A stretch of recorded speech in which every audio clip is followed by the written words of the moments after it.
pledge allegiance to the flag of the United States of America and to the republic for which it stands, one nation, under God, indivisible, with liberty and justice for all. Heather, would you please take roll? Councilmember Bachman. Here. Councilmember Beaton. Here. Mayor Sullivan. Here. Councilmember Pratt. Here. Mayor Pro Tem Grabowski. Here. Councilmember Martin Pontiac. Here. City Manager. Here. City Attorney. Here. Police Chief. Here. Interim Deputy Fire Chief. Here. City Engineer. Here. Roll call complete. Thank you. Public hearings, we have none. Citizens' comments on agenda-related items.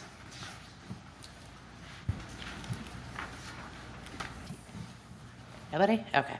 Consent agenda. All items marked with an asterisk on the consent agenda are considered by the city manager to be routine matters. Prior to approval, any member of city council may have an item removed and taken up during the regular portion of the meeting. Items include approval of minutes, payroll, invoices, consideration of approval for the world-famous Budweiser Clydesdale event on behalf of Ludington Beverage Company on Thursday, June 8th, 2023. At this time, council could take action to approve the consent agenda as presented. Is there a motion? I'll make the motion. I'll second. Any discussion? Heather, would you please take roll? Councilmember Bachman. Yes. Councilmember Beaton. Yes. Mayor Sullivan. Yes. Councilmember Pratt. Yes. Mayor Pro Tem Grabowski. Here. Councilmember Martin Pontiac. Yes. Motion approved. Thank you. We have no unfinished business. We will now have a annual RRC Board and Commission discussion to identify and prioritize redevelopment sites. Mark Miller.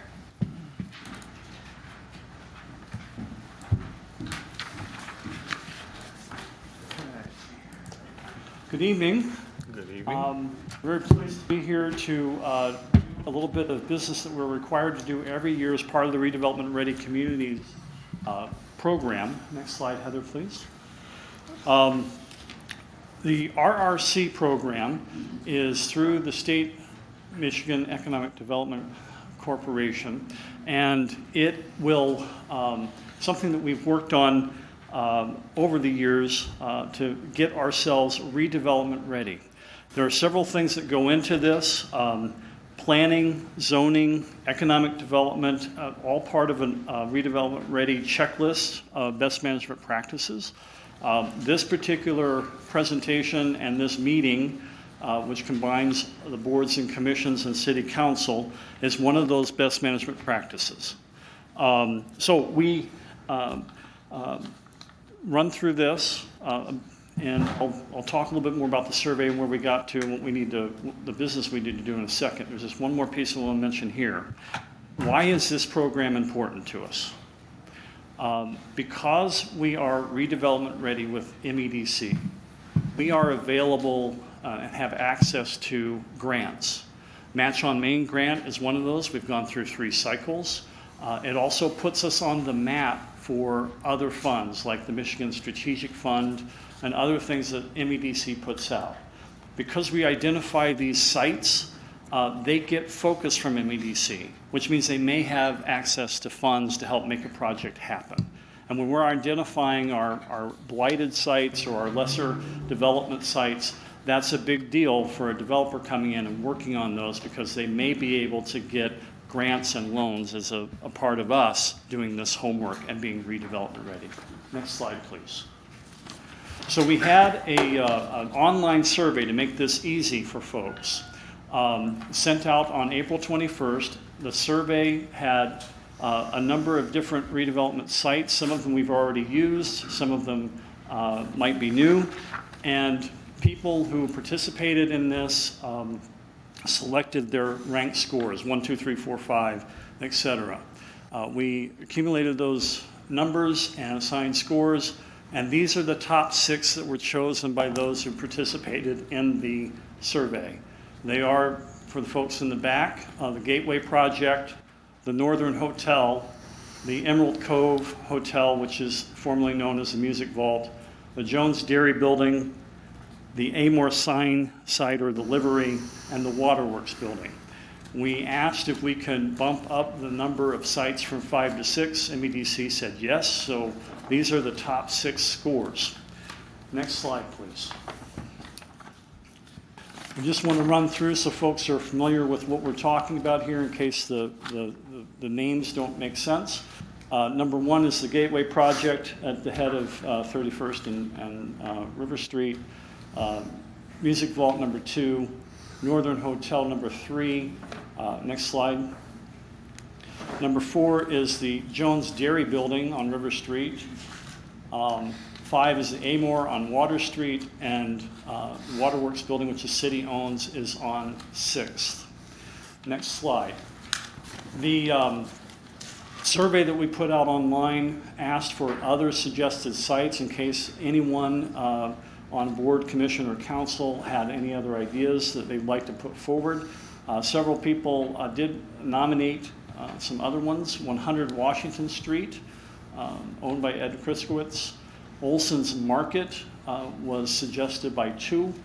The Ringo Oil Building, which I actually had to look up, that is the Brown warehouse at the corner of Cedar and First Street and Water, so that block there, Cedar Street and Water.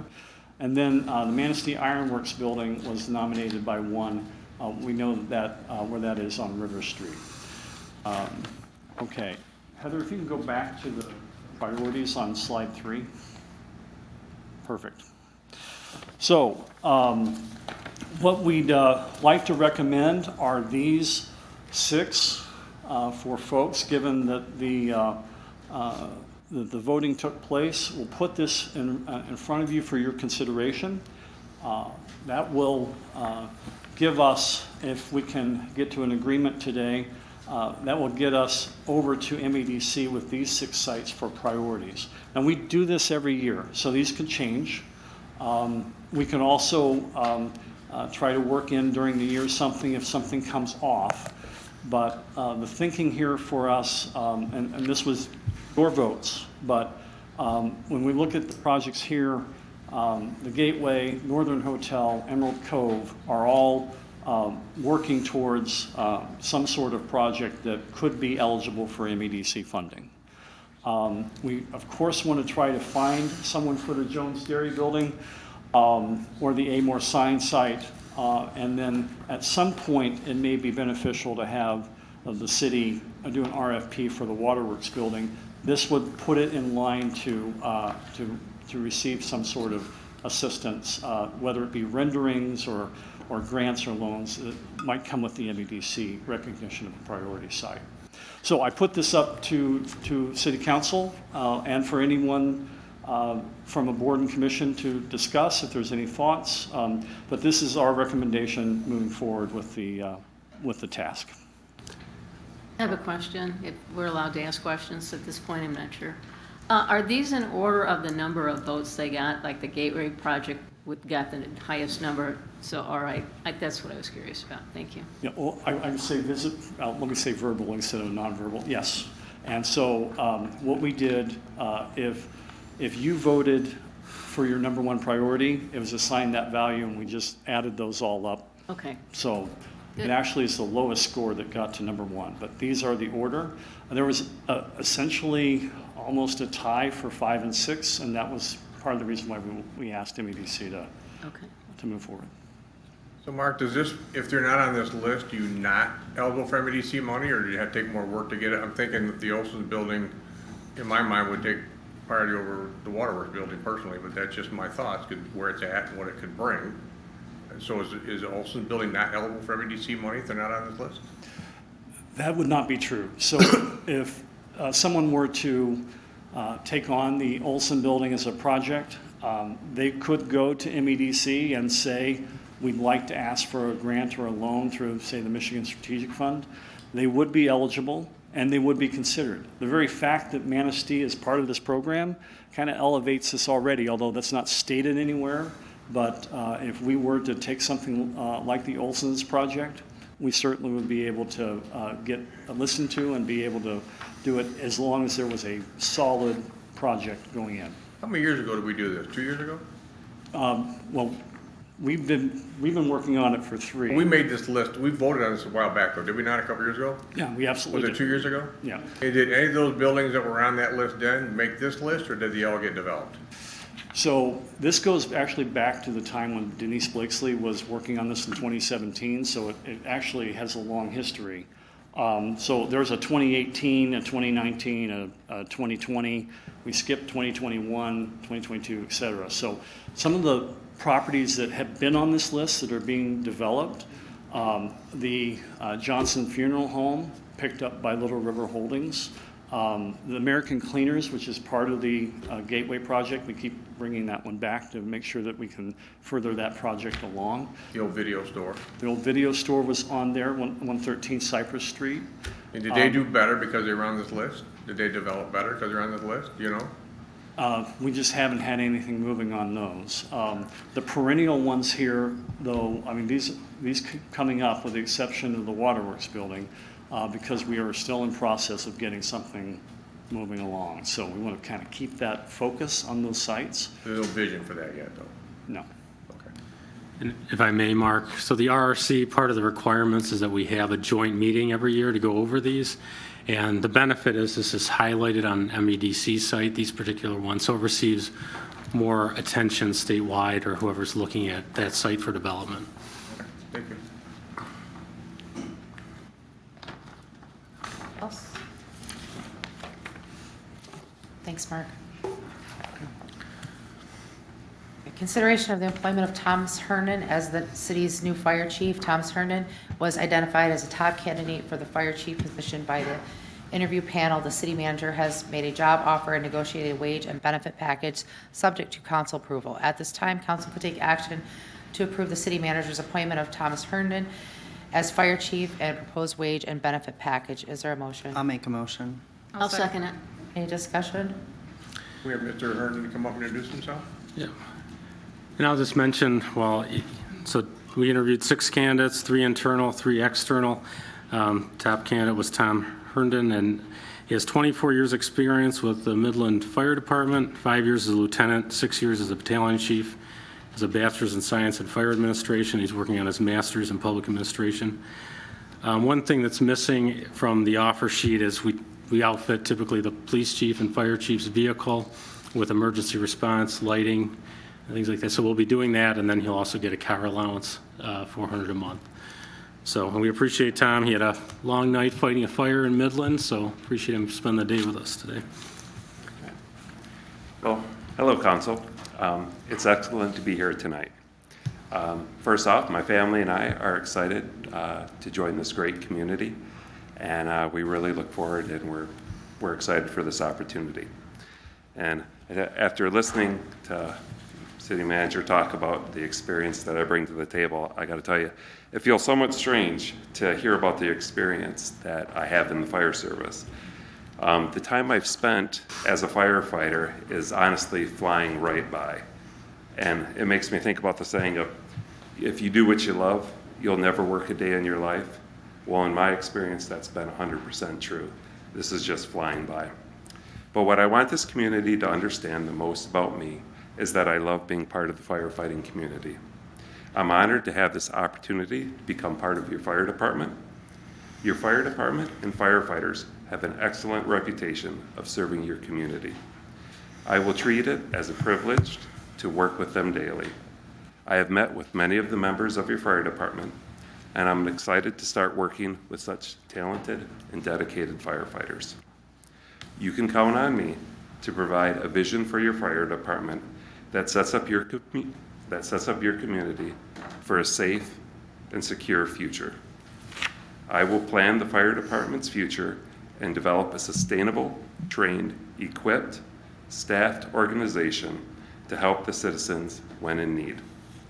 Manistee is a special place, and your citizens can expect the highest standard of care from its fire department.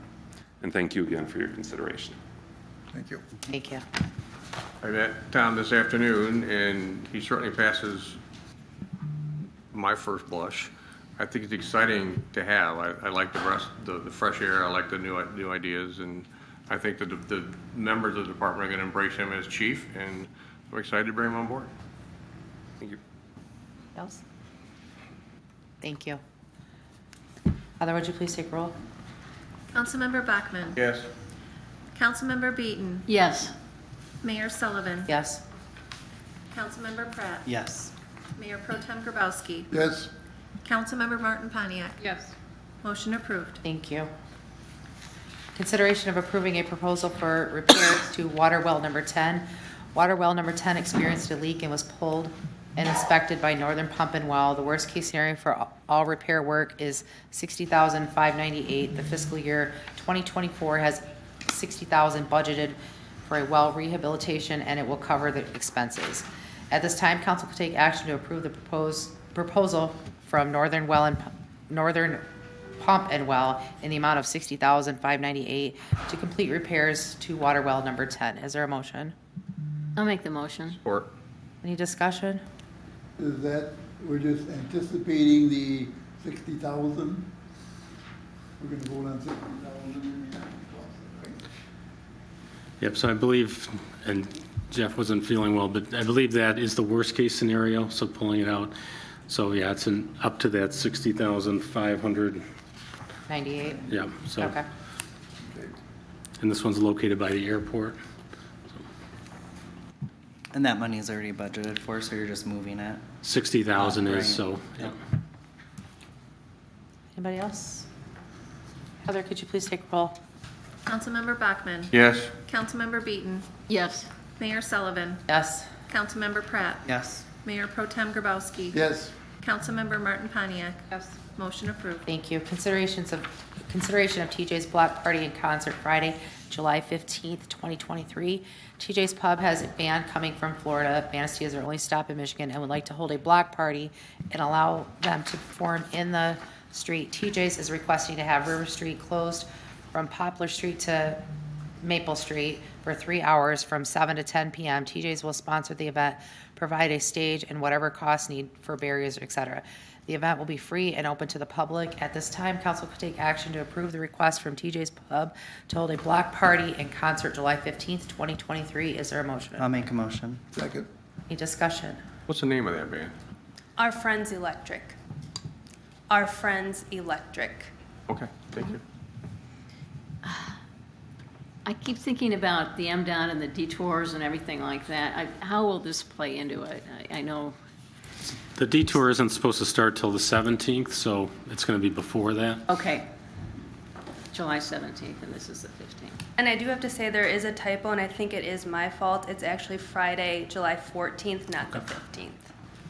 So do we need to, We'll need to, we need to make a motion to amend that first before we vote on it? The date? Yeah, I think we Okay. could, yep. Yes. Anybody else have any more questions? Okay. So I would like to make a motion, well, I don't know what you do first since we already made a motion. So we'll just need a motion to amend the original motion. Okay, I'll make a motion to amend the original motion. Support. Can you take roll on that? And that was to amend the date to July 14th. Yes. Okay, so, the first vote will be on the motion to amend. Okay. Okay? Councilmember Bachman. Yes. Councilmember Beaton. yes, Mayor Sullivan. Yes. Councilmember Pratt. Yes. Mayor Pro Tem Grabowski. Yes. Councilmember Martin Pontiac. yes, Motion approved. Thank you. And now a vote on the original motion as amended. Councilmember Bachman. Yes. Councilmember Beaton. yes, Mayor Sullivan. Yes. Councilmember Pratt. Yes. Mayor Pro Tem Grabowski. Yes. Councilmember Martin Pontiac. yes. Motion approved. Thank you. Thank you. Hope to see you all there. Probably. Citizens concerned, oh, wait a minute. I tried to get us out of here. Sorry. Okay, now we will have a report from Sean Middleton on the activities of the engineer's office. I wasn't trying to skip over you, sorry. We could have called her good. Sean. Down arrow, you know that.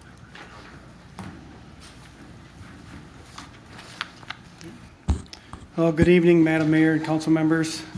For the record, I think everybody knows me, but for the record, I'm Sean Middleton. I'm a professional engineer with Spicer Group, And with me is Lucas Richardson, also a professional engineer with Spicer Group. We're here tonight to present on the Engineer of Record annual update. And I'm just going to start out talking a little bit about our employees, our office, how we kind of, our roles are with the city and the community briefly, and then Lucas is going to hit on some projects, some of the key projects. We've got a lot of them, so he's going to hit some of the key ones, and then we can open up to questions and answers at the end. So we're very lucky to have some talented staff here in Manistee. We started 10 years ago with 2 people. We now have 8 full-time employees working out of our office, 1 part-time employee, and we have 3 interns that are going to be working this summer with us. And I do have several of them here tonight. I'd like them just to really quickly introduce themselves. If you guys want to just introduce yourselves real quick. I'm Peyton Lambert. Shane Brennan, Quinn Phelps, Chris Sable, Annie Bentley. Kevin Campbell, and I'm Luke Ripperger. So sometimes it's nice to put the real people with these pictures. So one thing I just want to mention is getting technical people hired, engineers, surveyors, technicians, anywhere in the state of Michigan is difficult these days. They're just not coming out of the schools like they used to. There's a high demand, and we're extremely lucky to have some very talented people here right in Manistee. They get to work and play where they grew up. You know, they know the area, and so it's we're just extremely lucky. In addition to our Manistee staff, we have a lot of support staff. And these pictures are specific to just people in the last year that have worked some really key roles on key projects.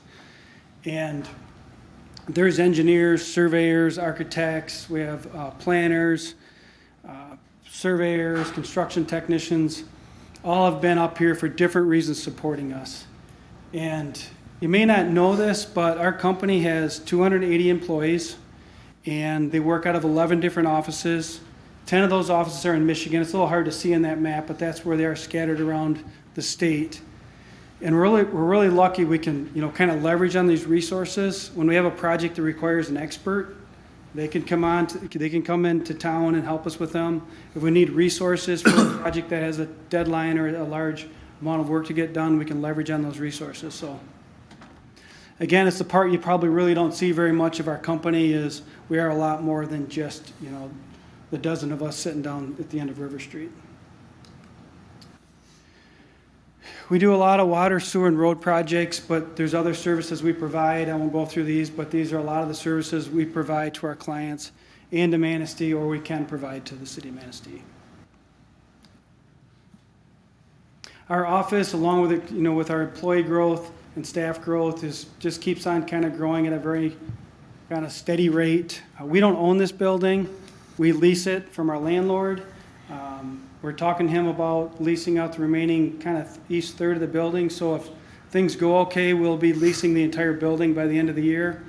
And for both our staff and some of our business partners that assist with our Manistee work. Our company's big on community support. And corporate-wise, it's a big deal to us. It's no different in Manistee. These are a lot of the companies, organizations, events that we sponsor, and it varies year to year, but a lot of these are on a very recurring basis. The other thing we do outside of financial support is we really promote our employees to volunteer where possible. A couple examples of that is Lucas is involved with the NRBC. Pat Bentley serves on the Manistee County Community Foundation Board. And so where we can, we try and get involved where time permits. Not always that easy. These are the projects we did in the last year, and there's a lot there, and we've been extremely busy. A lot of this, hopefully, nobody hears much about. We like to kind of work behind the scenes and get our work done, but there's quite a range of projects here, from very small stuff that we just consult, with the city and help them, up to, multi-million-dollar projects where we're designing, bidding, permitting, bringing through construction. I'm not going to go through these. Lucas is going to hit on some key ones here in a few slides. Wanted to just spend a minute talking about some of the things we do outside of engineering. We think it's really, really important to be involved with our clients' business end of things, and we make a very concerted effort to do the best we can to leverage dollars. And since we've been working as engineer of record, we've pursued all these grants here, and we didn't get all of those. There's been some unsuccessful ones. Kind of goes with the game. But the successful ones have brought in about $5 million in grant funds since we started. And those are all just ways of extending the money, the limited budget that the city has. And currently we got about $900,000 and we're pursuing grant funds for the city. Some other means of leveraging projects. Our big one would be low interest loans. Some projects just simply can't be financed with cash. They're just too big. State mandates, the city's finishing up a very massive project on Thursday. We're gonna have a ribbon cutting, at the Clean Water Recovery Facility. That project for us has been 10 years in the making, in the city 40, 50 years in the making. And, but that couldn't have been done without low interest loans. And so we worked with USDA and RD to fund those projects. And then finally, some other, ways that we work with, the city manager and DPW is we look for all kinds of different ways to leverage projects. We've helped with insurance claims, developer projects like Lakeshore. We got some parking spaces out of it. We got a water main partially paid for out of that from that developer. So it's, we look for these little niches to get a few extra bucks to extend these projects. MDOT. And internally, we work with, like our street improvement projects, we've talked about a little bit, but we'll leverage the dollars from our utility projects. So a water main or a sewer project requires the trench to be replaced, the pavement to be replaced. So water and sewer funds can really help a little bit to get a street project to go farther. So went through that kind of quick, but I'm going to turn it over to Lucas now to talk about some projects. A little bit hard to see on that map, so I apologize for that. So like Sean said, I'm going to go over some of the key construction projects that went on in 22. On this map, you can see all the blue lines. Maybe you can see them. Sorry if you can't. Those are all the construction projects of last year. All the orange projects are construction projects that are going to happen this year or have already happened this year, like Lakeshore and Quincy. To go along with this map, I just wanted to touch on Sean talking about the grant funding. All the construction projects last year, the 9 of them up there, we were able to leverage $1 million in grant funds to pay for 9 of those construction projects, or help pay for them. And then the other orange construction projects that are happening this year, there's 8 of them scheduled right now. That kind of fluctuates depending on what council needs are and what DPW wants are in emergency projects, such like that. But coincidentally, there's also close to $1 million in grant funds that'll pay for or help pay for construction projects in 23 as well. So like I said, I'll just go over some project highlights from last year's construction. Memorial Drive was one of the first projects that got completed. That project was managed by Shane and inspected by Quinn. That project consisted of reconstructing 1,000 feet of a major street, replacing 1,000 feet of sidewalk, improving pedestrian crossing by dog ride there, and then also adding onto on-street parking from Memorial Drive for overflow from the park. In 22, we also constructed 12th Street by the Manistee High School. That project was managed by myself and also inspected by myself. We reconstructed 1,500 feet of the street and replaced 1,500 feet of sidewalk, improved the pedestrian crossings at Elm Street from the safety concerns that came about one of our traffic studies of the previous year. That project turned out really well, and I hope the community is pleased with that one. That crosswalk works really, really well. Those kids use it, having sidewalks on the other side, it works really, really well. It's nice to see that students aren't crossing. It was a nice, well-done project.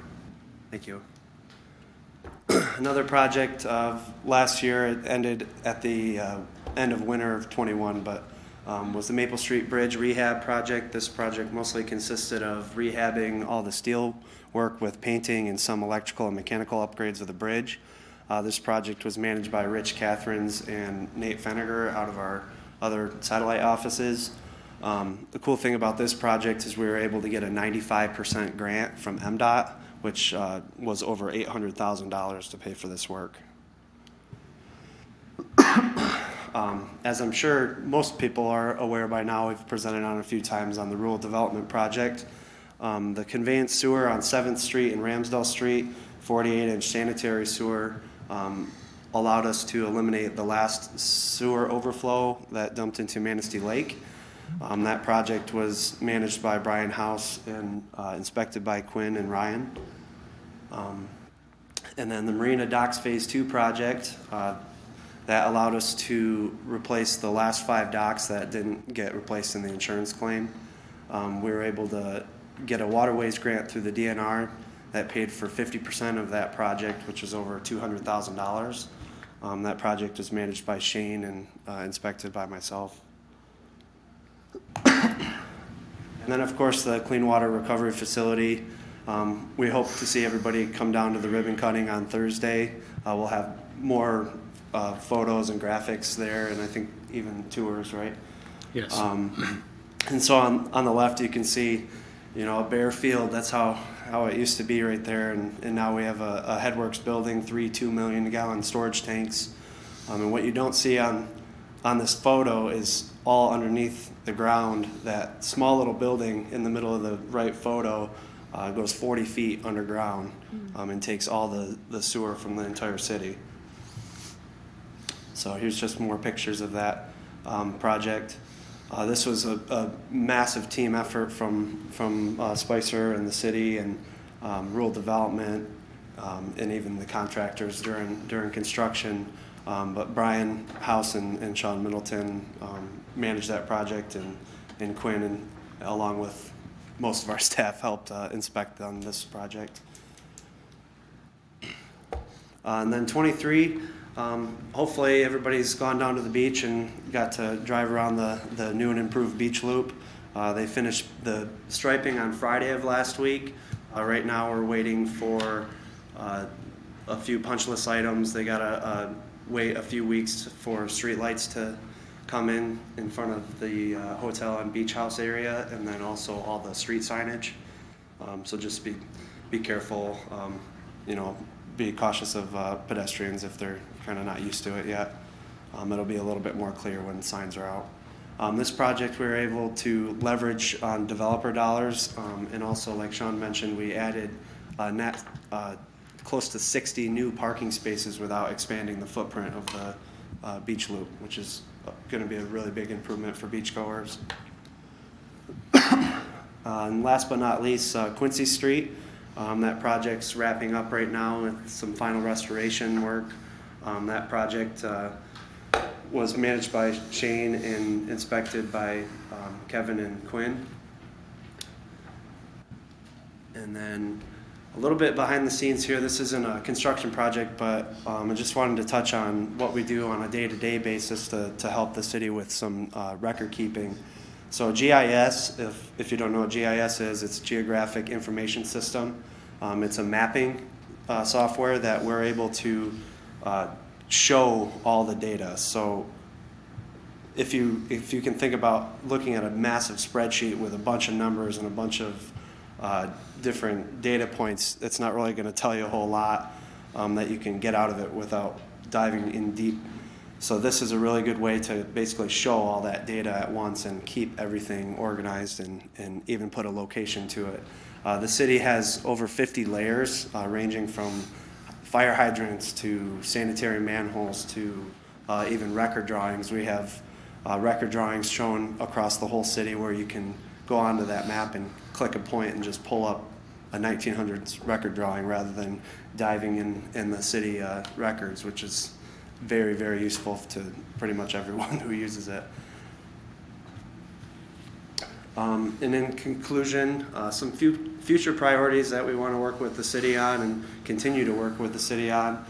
We realize that streets are a really big impact to the community. Everybody wants a new street, right? So we want to continue to focus on asset management principles when we can, but we also have to focus on the transportation improvement plan, which focuses on utility projects, asset management projects, and also when like developers are contributing to projects. Next, even though SSO 18, which was the final sewer overflow in the system, has been now eliminated, NPDES requirements, we still have to try to reduce infiltration and inflow, which is water entering the sanitary sewer system, because that will allow us to treat less groundwater that's entering the wastewater system that shouldn't be treated. It wouldn't. Have a line still? Yes, yeah. We do? Yeah. Okay. Which is the reason why we have the tanks. So the more and more that we like do more sewer rehab projects, like we had the project a few years ago where we lined about 6 miles of the system. There's still, I think the city's gravity system is 42 miles. So there's still a lot of poor sewers that are letting water in. Okay.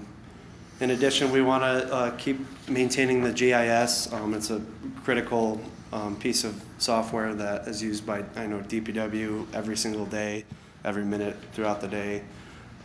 We want to inventory everything that the city has into GIS, so that way then we can apply condition assessment to, just like how we had the sewer rehab projects, we were able to apply a score to all the pipes, rate them, and then determine what should be lined or rehabbed or rebuilt. We want to do that for everything like hydrants in the water system, just like we would for streets. We want to continue to identify and assist with capital improvement needs. Everything seems to change throughout the year, which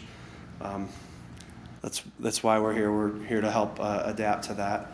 And then, as Sean mentioned earlier, we want to continue identifying and pursuing additional funding sources, because with all the needs that the community has, there's no way the current budgets can replace everybody's streets, for example. So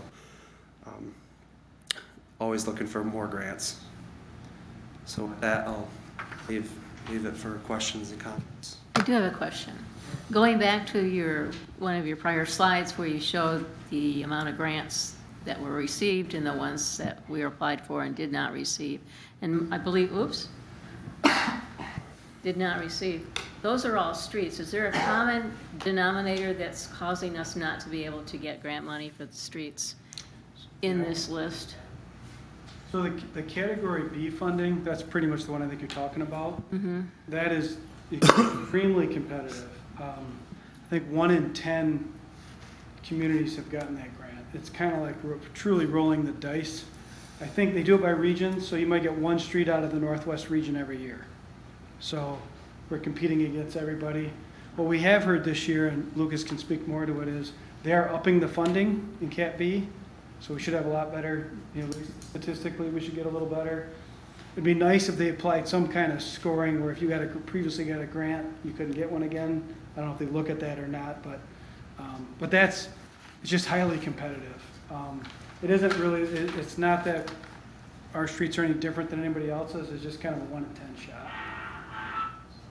We talk with if you want to call. Yeah, so, and just to add to that too, for the Cat B grant specifically, we do need a resolution for that, so I'm sure that's why you remember all those grants probably going through here, and we might not have even, no, actually we ended up still building all of those, but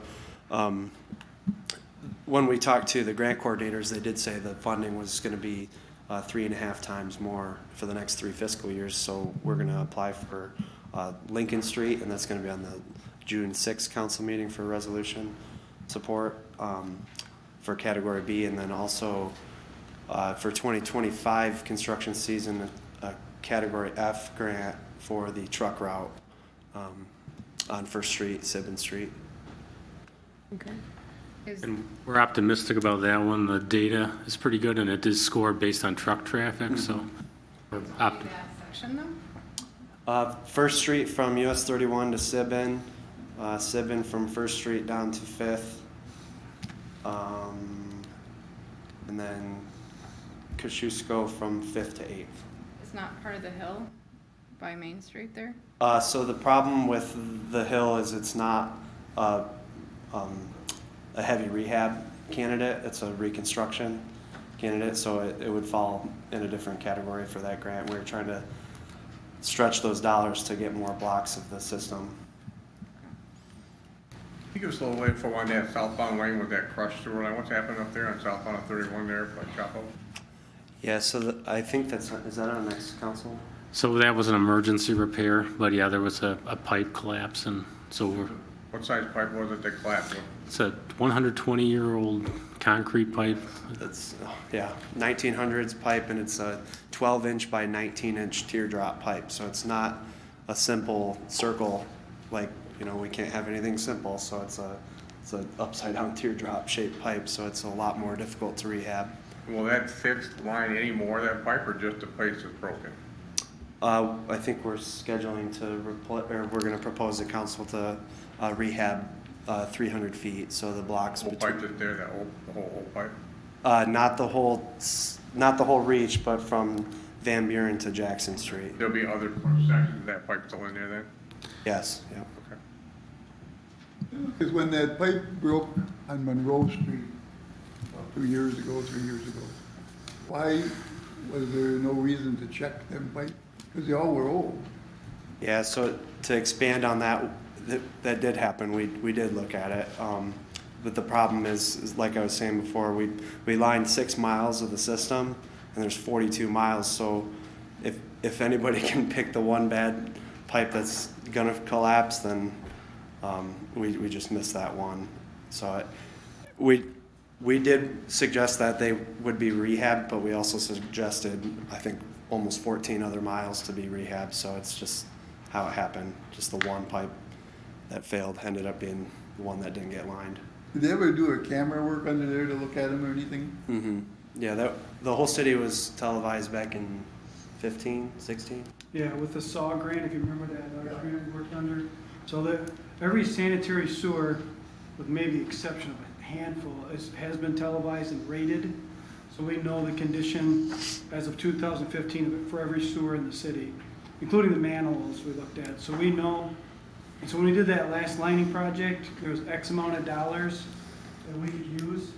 And we were using, because we were using rural development funds, they specifically wanted us to reduce inflow and infiltration. So there were certain regions we had to work in. The ones that had the most inflow and infiltration. So we had to work in these areas first. It wasn't about structural condition of the pipes. It was about reducing I&I. And so that kind of forced our hand a little bit to where we could do the work. And there was X amount of dollars. So we just, like Lucas said, we'd have loved to line all the bad pipes, but it would have been a $25 million lining project. In the capital improvement plan down the road, there's lining projects, 5 years out, 4 or 5 years out. So there's plans to kind of keep picking away at it, but there's only so much money, so it's. A lot of those pipes like that pretty bad on that side. It's just really that run, I think between Monroe and Harrison. There's pipes bad everywhere though.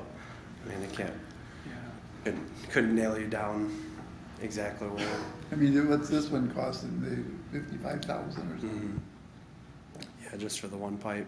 It probably costs $100,000 to dig it up. So it's just it's even worse than streets because nobody drives on them and they don't know they're bad. So we got plenty of bad pipes that nobody's even aware of. Anybody else?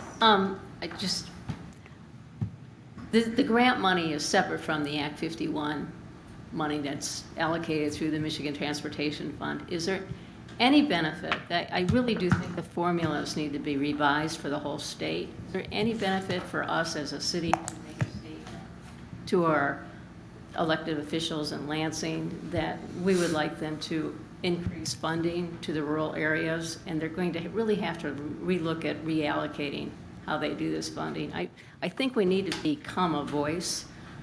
It's going to sound like a complaint, but I think we need to make some noise because it's happening in all of northern Michigan that we are getting less and we have more need.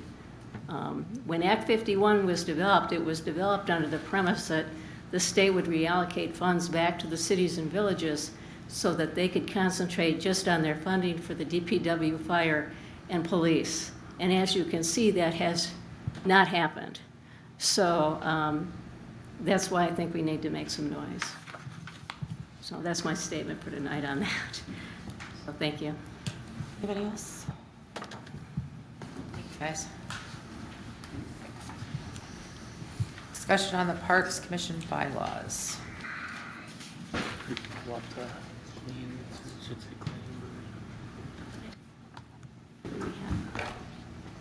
Hey, I'm not sure what kind of format you want this to follow, so I can either give you an overview of what we did, and I can answer questions, or any other version of that you feel comfortable with. But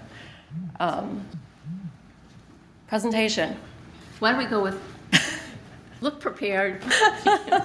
All right. So as you know, we're here for the Parks Commission bylaws that have not been updated since 2009. And in those 14 years, the City Ordinance Chapter 289 Parks Commission apparently was updated 3 times in 2014, 15, and 17. And that's when we realized this really needed to be addressed, because we're operating from a defunct document that's not reflecting the city's goals.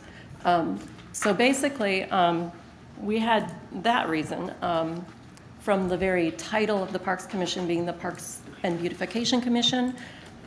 You guys got rid of that a few years back, so we just wanted to make that accurate and read the City of Manistee Parks Commission. We did add if we're going to go in order, mission, vision, and motto for the Parks Commission. And I think at this point we were just having fun as a community group, bonding together. And we might have liked to workshop that even a little further, but that's something new that isn't included in other bylaws, I understand. But if you're open to it, that's just something we found the unifying element to our commission. But again, back to non-alignment, not only the title of the commission, but the qualifications are also different. They are at least 7 members, not strictly 7 members. 3 members, maybe non-residents versus 2 in the old bylaws. Having a child attending school in the city was not a qualifier at all in the former bylaws, but is in the ordinance. And the terms should be 3 years. Our old bylaws say they should be 1, then 2, then 3. So we were just trying to kind of bring that in alignment again with the city ordinance.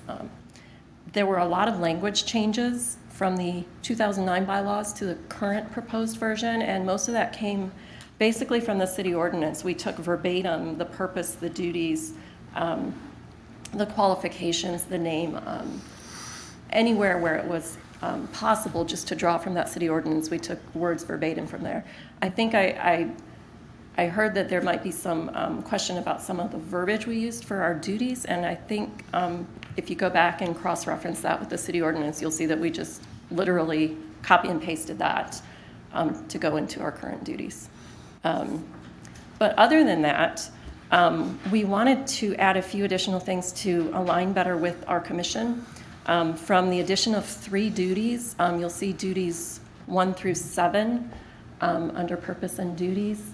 Those are all verbatim pretty much from the city ordinance, but numbers 7, 8, and 9 are new requested duties. And of course, we recognize we're a recommending body, not a decision-making body, which is why we're here asking go up a little farther. Asking for those 3 additional. They include being involved. We were kind of unaware of the Adopt a Park process, and we want to be involved in that, which is why you will see, I think if you go down to the top of the next page, sorry. Okay. 8, 9, and 10, I apologize, are the 3 additional requested duties. They involve reviewing the master plan and giving feedback every 4 years, reviewing the Adopt a Park applications, because we don't really have any knowledge about what's going on with Adopt a Park, and we thought that was kind of an important thing, that we don't duplicate efforts, and it would be nice to know. And the final one is expanding park and rec opportunities through commission-sponsored events. As we realize we don't have an official recreation department doing programming, we thought maybe we could try to fill that gap a little bit by bringing people back to the parks with some activities. So I think I almost covered it except for the format change.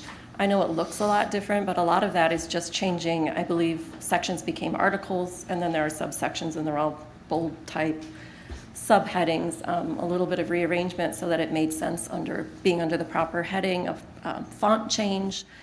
Pretty basic in that regard. We just wanted it to be very legible and easy to navigate for the Parks Commission members to be able to use a very usable document. So I guess that's it. But if you have any questions, I've lived and breathed this for the last year, so I think I can answer anything that you might have specific questions on. You know, honestly, I tried to compare this with our old bylaws, or I should say our existing bylaws. It's a very big headache, I know. And this is just me personally, I don't know how other council members feel, but I was disappointed that the city park system for the use of all people regardless of age, race, sex, creed, physical or mental ability, and to advise the city council, city departments, and city boards in identifying, planning, and implementing public and private beautification projects within the park system. That part of sentence number 1 in the old one under purpose, I really wanted those classifications still in there rather than a generalization for all. You're referring to section 1 under objectives? Right? I'm looking at the old one, section 2. Got a lot of versions here, sorry. It says purpose. Purpose of the commission. Okay. It's a big, it's a long sentence. It starts with to advise the city council on matters pertaining to the orderly development and maintenance of the city park system for the use of all people regardless of age, race, sex, creed, physical or mental ability. So I wanted that verbiage in there. I think it's important, but that's me. I don't, you know, I really commend the effort to rewrite the bylaws. It's, Thank you. I know it's, I've been working on a similar project with another group, so I know how complicated it can be.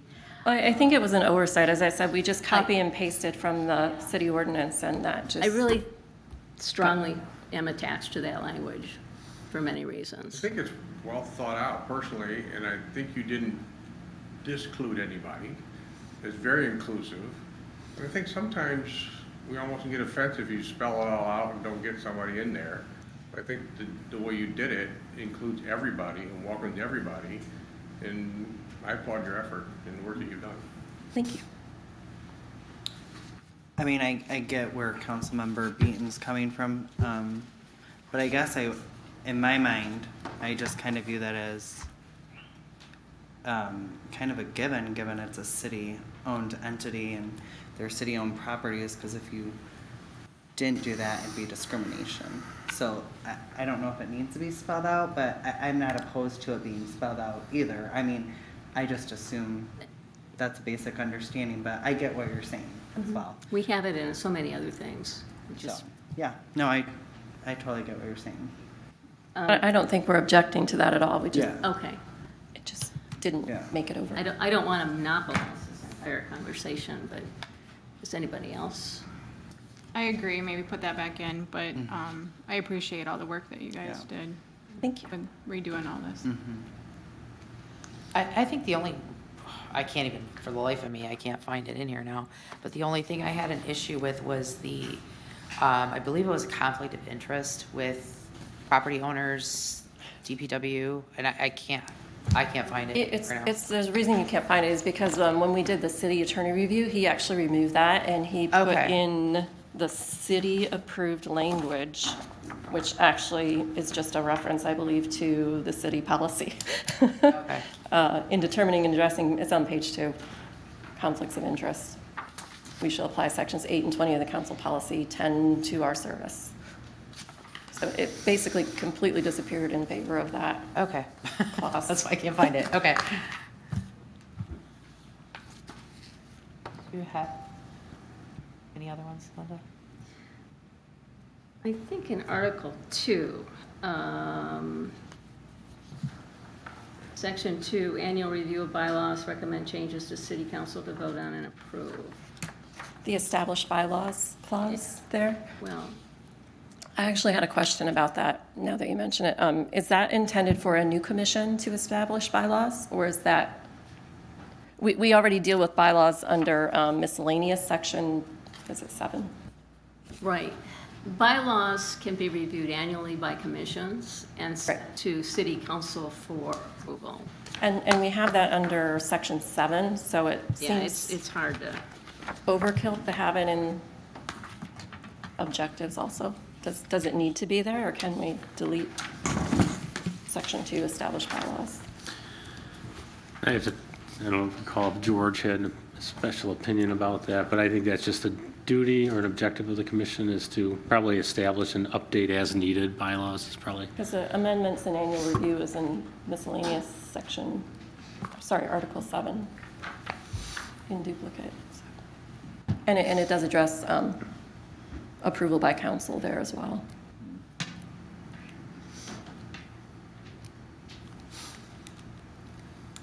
yeah, there's just, because in Article 2, Section 2, you've got established bylaws, but it doesn't say anything about the approval process in that, so it is somewhat.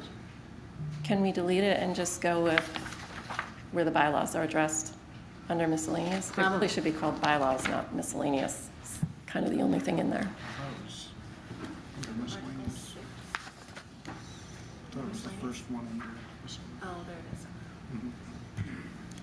I don't know if you have an opinion on that. Usually with commissions, it's scope and purpose, and their scope is to create bylaws and update them annually. So I think it's, whether you remove one or the other, I think it's just saying that's part of their duties is to establish bylaws.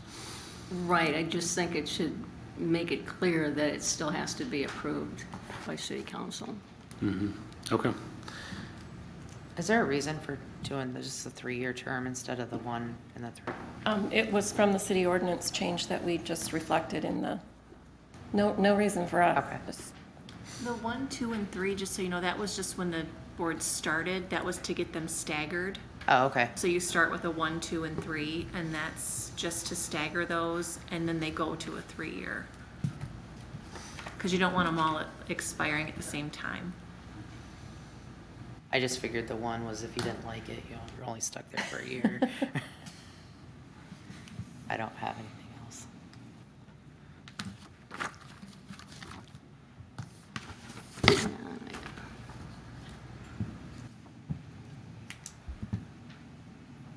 Do you have anything else? Section 6, removal from office. Yes. This is under Article 3. Oh, Article.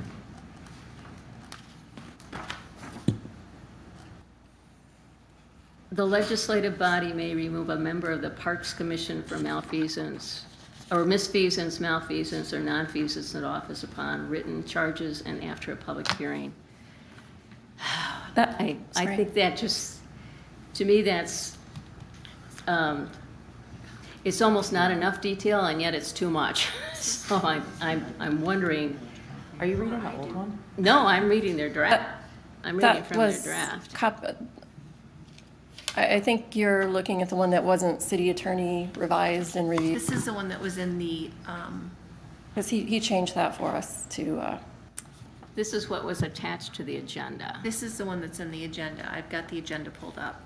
Okay. there But I are printed multiple the- versions in the agenda. I think the original proposed by the Parks Commission, and then the revised attorney. So can we version. just talk about what you really want in your bylaws then for the removal of a member? What is the language that needs to be in there, or that you put in there that I'm not reading from? It's, do you want me to read it out? Yeah, please. It's City Council may remove a member of the Parks Commission for any reason. After notice is provided of the potential removal, the commissioner is provided the opportunity to be heard by council, and the vote for removal is cast by a majority of council. Okay. That's good then. Okay. All right. I thought that was better too. I There's didn't too many- understand the old one either. So, yeah.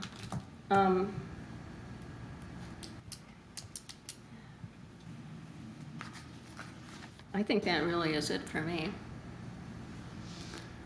Anybody else? So this was discussed. Different, so it was a little bit hard for me, because probably me alone to navigate through it all. I had a lot of headaches over the last year going over this as well, so I get that. This was discussion only, so maybe you bring it back to the Parks Commission, and it'll be back for Thank council you. approval. So, Thank you. Citizen you. comment, oh, sorry. go ahead. This is an opportunity for citizens in attendance to comment on municipal services, activities, or areas of city involvement. Limited to minutes, letters submitted to council will not be publicly read. Anybody? Mr. Gamble. Just a statement regarding the First Street concession stand. One important piece that was missing from the story is that Sunset Grill wanted standard contract language that protects the city removed from the contract. That was not on the agenda last meeting, nor was it something the city was necessarily interested in doing. And they handed their letter of termination to the clerk in the middle of the last council meeting. So we are reposting. It's currently posted for RFP for an operator at the concession stand. Proposals are due at the end of the month. We received a lot of interest, so we're excited to have a good concessionaire there. But probably won't be till July if everything goes smoothly. But I appreciate everyone's patience with that. A couple other things, the Clean Water Recovery Facility ribbon cutting this Thursday over, it's going to be 9 to 12. The actual ribbon cutting is at 10, so look forward to attending. As I think Sean mentioned to me earlier, it's 40 years in the making when we started doing the sewer separations, and it's culminated to this where we're no longer putting untreated discharge in the lake. So it's a long time coming, and we're glad to be at this point. Also, the Budweiser Clydesdales are coming to Manistee June 8th, 5 to 7 p.m. over at First Street Beach. So mark your calendars. I think it's the first time, Chief Glass, you said in 20 years that they've been here. So it's a big deal, and working with the Visitors Bureau, we're going to get in the chamber to get notice out to everyone. But mark your calendars. It's going to be a great event. Thank you. Thank you. I can't even, Chief Glass, anything? I don't have anything on it, thank you. Anybody else? Okay. Mr. Pratt. I had a question, and I know Jeff's not here tonight, so maybe that's something we'll have to get more information on, but it looks like they've went around and done some work on some of the sidewalks, and there's like a lot of gravel now on the ends of that where they've done that. Do we know when concrete might be poured and that might be corrected? Because there's some areas where it's really visible that work's being done, and then there's some areas where it's really not visible. So I just Do you recall specifically where the issues were? Well, I've seen several areas, but one is right across from Dr. Payne's office there on River Street.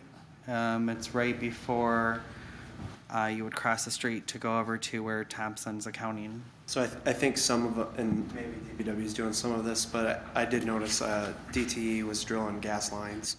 So I think it was some of that work that they had replaced or took out some of the sidewalk. So will DTE then replace that? I believe so, yeah. Okay. Should. Okay. It's just not marked super well, so I don't know if we need to do something or if we need to make a contact and ask them. We should have we do have a DT rep, so that's something we can contact them and see what the schedule is. Okay. And then I know there's been a lot of communication and things out on social media. You kind of addressed the concession stand one, but there's been a lot of communication and things about River Street, maybe making that two-way. And I'm just wondering what that process is or where that's at and what that might look like. And I did notice the statement, I think they stated me as saying we, and that was, as a DDA board member, I was wearing that hat when I discussed it, but really it needs to be studied, it needs to be safe, and there needs to be a proposal for Chief Glass to look at, and we are not at that point yet. Okay. So it needs to be developed, there needs to be a cost. Is the DDA going to pay that cost?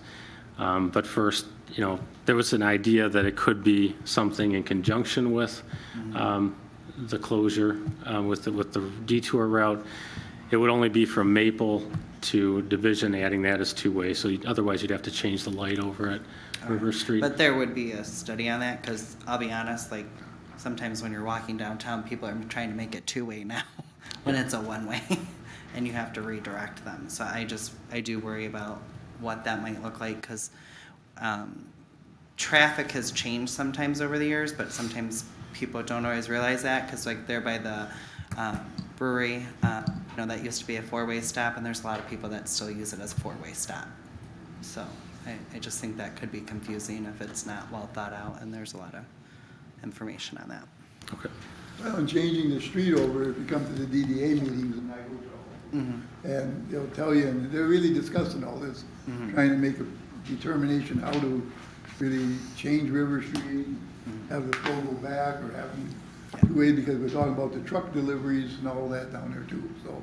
Oh yeah, no, I'm sure I didn't mean it as a negative. I just saw it was out on social media, and it was kind of put out there like it'd be a quick decision, and I was certain that wouldn't be the process. So it was more just clarifying that for some people that jumped to Facebook and put it out there like it was going to happen in a couple weeks. So. No, they're really discussing it. So yeah. It's been a few months now they've been talking. Okay. Perfect. Anything else? Nope. Mr. Grabowski. Okay, hey, everybody's talking about housing. If you read the Traverse City paper from Sunday, they really talk about housing and how they're hurting up there. And so we're hurting down. Every town is hurting. We're trying to get housing in. I don't know when the old Kennedy School, when they intend to do something with that. That'd be nice to get that going with a couple hundred apartments. Yeah. So, I don't know if you do that, Mark? Yeah, Mark, if you'd like to talk about it.